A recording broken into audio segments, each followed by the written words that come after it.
Ela me empurrou e disse: "Hoje não me toca." Eu respondi: "Nunca mais." E saí de casa ao amanhecer, sem aviso, sem segunda chance.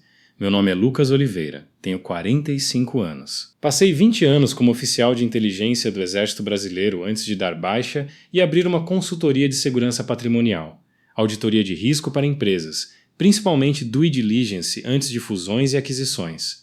Não sou espião nem investigador particular, por mais que isso soe mais interessante em uma festa. Sou alguém que aprendeu, na tropa, a prestar atenção em padrões, a não assinar nada sem ler 2 vezes e a desconfiar quando algo parece bom demais ou silencioso demais. Isso serviu mais para o meu casamento do que eu gostaria de admitir, e demorei anos para aplicar em casa o mesmo cuidado que aplicava no trabalho. Letícia e eu ficamos casados 23 anos. Nos conhecemos na faculdade, ela em Direito, na USP, eu terminando o serviço militar obrigatório e pensando em carreira. Ela é hoje sócia de um escritório de direito de família em São Paulo, conhecida por representar clientes em divórcios de alto valor. O tipo de advogada que outras esposas indicam umas às outras em jantares, sussurrando: "Ela é implacável, mas é a melhor." Construiu a carreira dela ensinando mulheres a sair de casamentos com o que era delas. E, quando dava, um pouco mais. A ironia não me escapou depois, quando tudo já tinha desmoronado. Ela passou a vida profissional desconstruindo casamentos alheios e nunca imaginou, aparentemente, que alguém pudesse fazer o mesmo com o dela. Nem eu imaginei, para ser justo.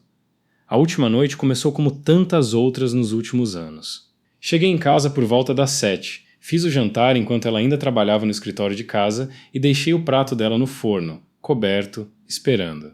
Ela chegou às 9h30, olhou para a comida como se fosse mais um item numa lista de tarefas que ninguém tinha pedido a ela para fazer. "Comi no escritório", disse, sem olhar para mim, já puxando a cadeira para sentar com o celular na mão. Assenti, cobri o prato de novo com um papel alumínio e não perguntei mais nada. Fazia tempo que eu tinha aprendido que perguntar como foi o dia dela só rendia respostas de uma sílaba. Ficamos ali, ela rolando a tela, eu lavando a louça que ela não tinha usado. Foi uma dessas noites em que percebi, olhando de lado para o perfil dela iluminado pela luz fria do celular, que eu não reconhecia mais aquela mulher. Não porque ela tivesse mudado da noite para o dia, mas porque eu tinha, aos poucos, parado de prestar atenção em quando ela foi mudando. Fomos para a cama em silêncio, o que já não era incomum havia uns 2 anos. O incomum foi quando busquei a mão dela, um gesto pequeno, quase automático, e ela a afastou com força. Não delicadamente, com irritação de verdade. "Hoje não me toca, Lucas." Não foi só a frase. Foi o tom, frio, definitivo, como quem fecha uma conta e já está pensando na próxima tarefa do dia. Alguma coisa quebrou dentro de mim naquele instante. Não como um estalo dramático, mas como um gelo que finalmente racha depois de meses de pressão acumulada. Sentei devagar na cama. "Nunca mais", eu disse, baixo. Ela se virou, confusa. "Como assim? Você ouviu? Nunca mais? Cansei, Letícia. Acabou!" Ela bufou, claramente achando que eu estava sendo dramático, e virou de costas de novo. "Você está fazendo drama. Dorme." Mas eu não dormi. Fiquei olhando o ventilador de teto girar devagar, ouvindo a respiração dela se acalmar enquanto a minha cabeça acelerava. Não foi uma decisão que tomei naquela hora. Foi uma decisão que finalmente admiti ter tomado, fazia tempo. Às 4 da manhã eu já tinha arrumado uma mala pequena com o essencial. Documentos, notebook, a roupa do corpo, alguns pertences que eu não queria discutir depois. Deixei a aliança na gaveta da cozinha, junto com recibos que ela nunca conferia. Não deixei bilhete. Não por crueldade, mas porque sabia, por experiência profissional, que qualquer coisa escrita naquele estado de espírito viraria arma contra mim depois. Às 5, vesti-me e saí, o carro registrado no meu nome, dirigindo sem pressa até um hotel de beira de estrada perto da Anhanguera. Não senti raiva, não senti tristeza, exatamente. Senti, pela primeira vez em muito tempo, que tinha tomado uma decisão em vez de simplesmente suportar mais uma noite. O que eu não contei a ninguém naquela manhã, porque soa pior do que realmente foi, e eu sei disso. É que aquilo não nasceu de uma noite só.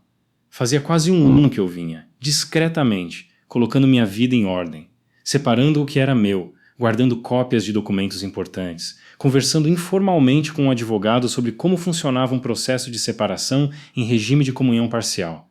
Não porque estivesse planejando uma emboscada, porque, Depois de 2 décadas aprendendo a reconhecer quando uma situação já tinha se resolvido silenciosamente, mesmo que ninguém tivesse dito em voz alta, eu sabia que aquele casamento tinha acabado, fazia tempo, só faltava alguém admitir isso primeiro. E eu não queria ser pego de surpresa outra vez, como fui tantas vezes ao longo dos anos, quando percebia tarde demais que uma decisão importante já tinha sido tomada sem mim. O café do hotel tinha gosto de máquina, mal limpa, mas bebi mesmo assim, sentado na beira de uma cama que não era minha. Liguei o celular, que eu tinha deixado desligado a noite inteira. 23 chamadas perdidas, 15 mensagens. Não precisei ler todas para saber o teor. Onde você está? Isso não tem graça. Me liga. A Letícia de sempre. Preocupada, eu suspeitava, menos comigo e mais com a interrupção da rotina dela. Abri o notebook. 3 meses antes daquela noite, revisando nossa declaração de imposto de renda conjunta. Coisa que eu sempre fazia, porque Letícia detestava a papelada pessoal, mesmo lidando com papelada o dia inteiro no trabalho. Notei uma divergência pequena, um rendimento que não batia direito com o que constava nas nossas contas registradas. Não era nada gritante à primeira vista, só um número que não fechava exatamente. Levei semanas, com calma, seguindo o mesmo instinto que usava para revisar due diligence de empresas, para entender aquilo. Encontrei, por fim, um extrato impresso, esquecido descuidadamente numa pasta do escritório dela em casa. Uma conta individual, aberta havia 4 anos, num banco diferente do nosso, alimentada regularmente por parte dos bônus trimestrais e das distribuições de lucro da sociedade dela. Saldo atual, R$192 mil. Fiquei olhando aquele número por um bom tempo, sentindo algo estranho se instalar no peito. Não exatamente raiva, mas uma clareza fria. Não é uma fortuna escondida, e eu sabia disso mesmo enquanto processava a descoberta. Letícia ganhava bem, bem mais que eu nos últimos anos, e ter uma reserva própria não é, por si só, prova de crime nem de traição. Muita gente casada tem uma conta que o outro não conhece em detalhe. O que me incomodou de verdade não foi o valor. Foi o fato de nunca, em 23 anos, ela ter mencionado aquela conta. Inclusive nos anos em que discutíamos, à mesa do jantar, como pagar a faculdade da Clara, nossa filha, porque as coisas estavam apertadas naquele trimestre. Isso não prova que ela estivesse arquitetando fugir de mim. Prova, isso sim, que ela vinha havia tempos tratando o próprio dinheiro como algo que já não me dizia respeito. E para mim aquilo já era, de um jeito silencioso, um tipo de separação que ninguém tinha declarado em voz alta. Guardei aquela informação sem confrontar e continuei observando. Continuei também, sem perceber direito, me preparando. Escolhi o escritório de Henrique Vasconcelos depois de conversar com 2 outros advogados antes dele. Um queria construir uma guerra, o outro parecia mais interessado em cobrar horas do que em resolver alguma coisa. Vasconcelos foi o único que, na primeira reunião, tentou me desacelerar em vez de me animar. Seu Oliveira, disse, revisando os documentos preliminares que eu tinha trazido, os óculos na ponta do nariz, o regime de bens de vocês é comunhão parcial? Foi o que assinamos em 2003, no cartório. Então, pela nossa legislação, tudo que foi adquirido durante o casamento, com exceção de heranças e doações recebidas individualmente, entra na partilha. Inclusive, essa conta que a senhora Oliveira nunca declarou, desde que os aportes tenham vindo de renda do trabalho dela durante a união. Isso não é roubo, tecnicamente falando. É bem comum não partilhado, o que já é o bastante para pedirmos formalmente a inclusão dele. Ela vai negar que eu tenho direito a isso. Ela vai alegar o que for útil para a posição dela. É o trabalho dela, afinal, e ela é boa nisso. Mas o senhor precisa entender uma coisa importante. O senhor não precisa provar traição, nem crime, nem má-fé para ter direito a metade dessa conta. Só precisa provar que o dinheiro entrou durante o casamento e não foi declarado na partilha. É mais simples, juridicamente, do que o senhor está imaginando agora, tomado pela emoção. E por isso mesmo recomendo que não trate isso como uma cruzada pessoal. Tratemos como o que é, uma partilha de bens. Aquilo me desarmou um pouco, confesso. Eu tinha chegado ali pronto para uma batalha e o advogado me devolvia, com toda a calma do mundo, um processo. Burocrático, chato, tecnicamente bem definido, mas processo, não guerra. Existe outra coisa, eu disse, depois de um silêncio. Meu melhor amigo, Bruno, me contou há algumas semanas que Letícia tentou alguma coisa com ele numa festa de fim de ano da empresa, há 2 anos. Ele recusou na hora. Só me contou agora, tarde, porque na época achou que fosse um deslize de bebida que ela mesma se arrependeria. Vasconcelos anotou aquilo, mas sem o entusiasmo que eu talvez esperasse. Isso pode ser relevante para o senhor, no plano emocional. Entendo que doa saber. Mas juridicamente, num regime de comunhão parcial, e considerando que desde a emenda constitucional do divórcio, em 2010, a lei brasileira não exige mais prova de culpa para dissolver um casamento, esse episódio pesa pouco, quase nada, na partilha de bens em si. Pode ter algum peso simbólico numa audiência se a situação chegar a um ponto de disputa mais acalorada. Mas não vou construir o caso do senhor em cima disso. E sugiro, com todo respeito, que o senhor também não construa a própria cabeça em cima disso. O senhor não precisa provar que ela foi uma vilã para sair daqui com o que é justamente seu. Aquilo me irritou na hora, para ser sincero. Eu acho que alguém validasse o tamanho da traição que eu sentia, mesmo sabendo que juridicamente aquilo pouco importava. Só bem mais tarde entendi que Vasconcelos estava certo. Eu não precisava vencer uma narrativa moral para conseguir sair daquele casamento com dignidade e com o que era meu por direito. Vasconcelos protocolou o pedido de separação de corpos e uma medida cautelar sobre as contas conjuntas do casal. Não sobre a conta pessoal dela, note-se, só sobre as contas em nome dos dois, que era exatamente onde estava o risco de ela movimentar algo antes da partilha formal. A citação chegou ao escritório dela, entregue por um oficial de justiça no meio de uma tarde comum, entre uma reunião e outra. Não fiz isso para humilhá-la na frente dos colegas dela. Isso teria sido mesquinho e contraproducente, e o próprio Vasconcelos tinha sido claro sobre isso na nossa segunda reunião. Nada de teatro, seu Oliveira. Juiz não gosta de teatro, e a senhora Oliveira, sendo quem é, vai usar qualquer aparência de vingança contra o senhor na frente do juiz. Simplesmente não havia como avisá-la com antecedência, sem correr o risco real de que ela movimentasse o dinheiro das contas conjuntas antes que a cautelar fosse deferida. E isso, sim, era uma preocupação legítima, não paranoia. Letícia me ligou 37 vezes naquele dia, segundo o registro do celular. Não atendi nenhuma. Não por estar jogando algum jogo de poder ou tentando fazê-la sofrer. Simplesmente sabia que qualquer conversa àquela altura seria só gritaria, e eu já tinha decidido que nada importante seria resolvido por telefone, no calor do momento, sem os advogados presentes. Ela conseguiu, através do sócio dela, Ricardo Moura, uma audiência de urgência, alegando que eu tinha bloqueado completamente o acesso dela a qualquer dinheiro, deixando-a sem recursos básicos. Não era verdade. Ela tinha a própria conta pessoal, o salário, os cartões de crédito individuais. E o juiz percebeu isso rapidamente. Doutor Vasconcelos, perguntou o juiz Menezes, folheando os documentos com uma expressão neutra. O senhor confirma que a única restrição imposta é sobre as contas conjuntas do casal, e não sobre bens pessoais da requerente? Confirmo, excelência. E destaco, com a documentação em mãos, que a renda anual da senhora Oliveira, conforme a declaração preliminar de bens, supera R$700 mil. Não há, portanto, situação de necessidade real que justifique uma tutela de urgência nesses termos. O juiz manteve o bloqueio cautelar apenas sobre as contas conjuntas, autorizou uma quantia mensal razoável para despesas correntes de Letícia até a partilha e determinou que ambas as partes apresentassem declaração completa de bens em 30 dias. Nada de decisão explosiva, nada de vitória esmagadora de um lado. Só o processo seguindo seu curso normal, talvez um pouco mais rápido por causa da cautelar já protocolada. No corredor do fórum, depois da audiência, Letícia me segurou pelo braço. Os olhos dela, que eu conhecia havia mais de 2 décadas, estavam cheios de uma mistura de raiva e algo que parecia genuína confusão. Como você pôde fazer isso sem nem me avisar, Lucas? 23 anos de casamento, e você simplesmente some, e depois manda um oficial de justiça atrás de mim no trabalho?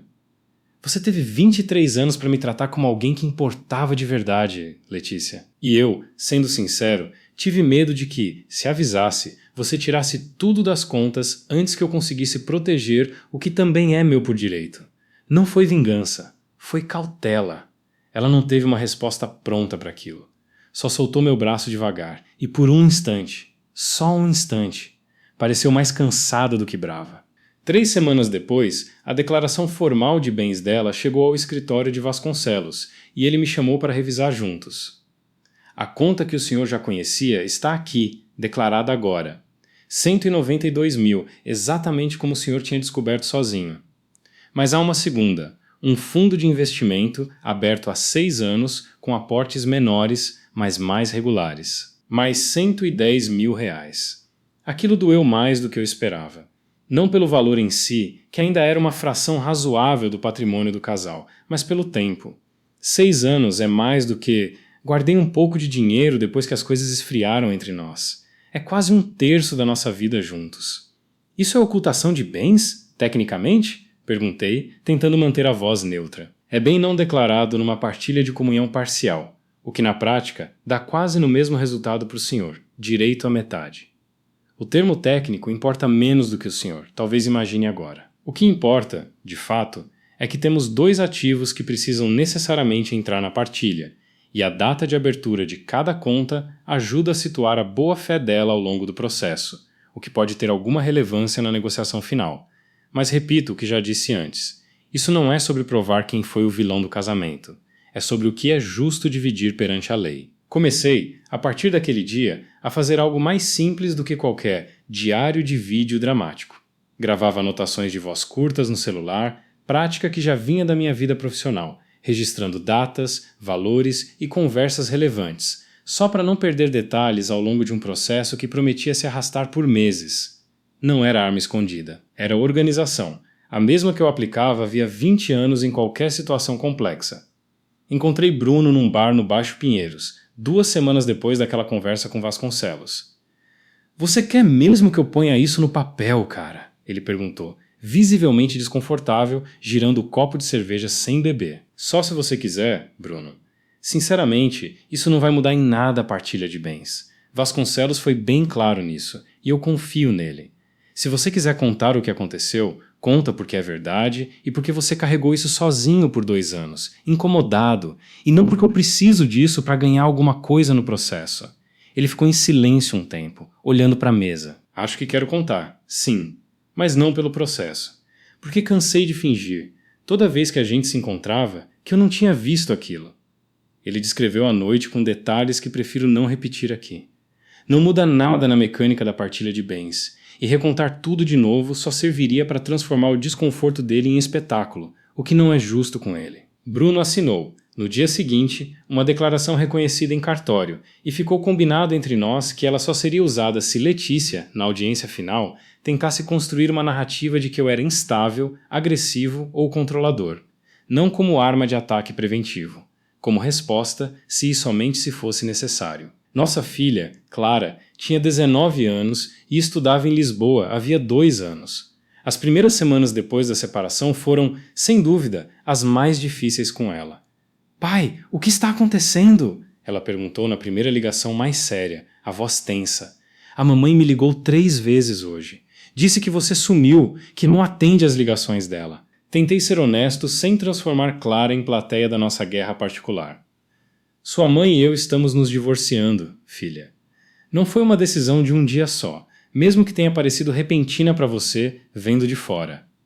Ela disse que você levou documentos importantes de casa, que está escondendo alguma coisa dela. Levei meus documentos pessoais, passaporte, contratos da empresa, coisas minhas.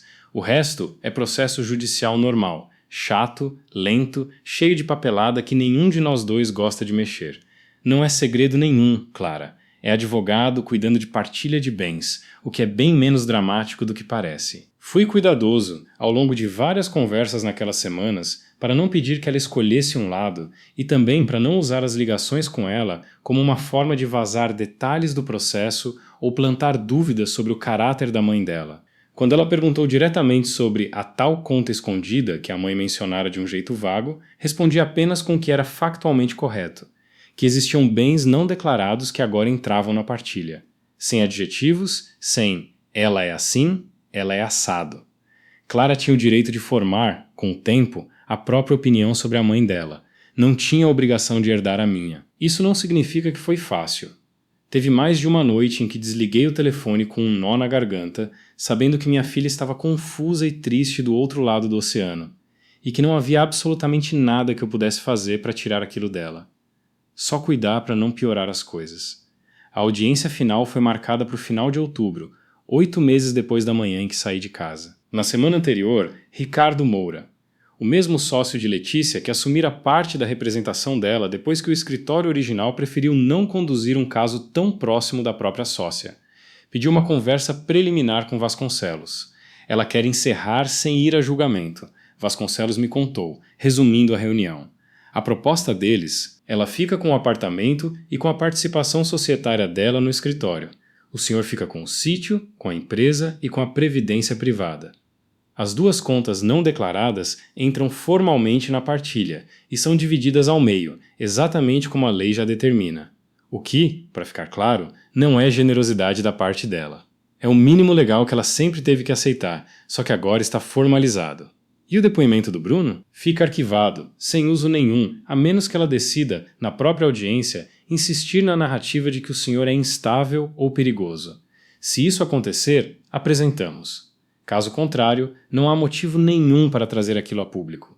Não serve para nada na partilha de bens e machucaria o Bruno à toa, por uma coisa que já dói bastante para ele sem precisar virar documento público. Aceitei os termos depois de revisar cada cláusula com calma, sem pressa de fechar por fechar. Na audiência, o juiz Menezes homologou o acordo em pouco mais de 1 hora. Sem discurso, sem cena de filme, sem ninguém batendo o pé numa sala de tribunal cheia de tensão dramática. Letícia assinou os termos, reconhecendo formalmente as duas contas como bens comuns do casal. Eu assinei aceitando a divisão dos imóveis conforme negociado. 23 anos de casamento encerrados numa sala com ar-condicionado forte demais, um funcionário público conferindo se todas as páginas estavam numeradas corretamente e o barulho discreto de um carimbo. Do lado de fora do fórum, ela me parou, a mão leve no meu braço, sem a força de antes. Eu não queria que terminasse assim, Lucas. Eu também não queria, Letícia. Mas terminou.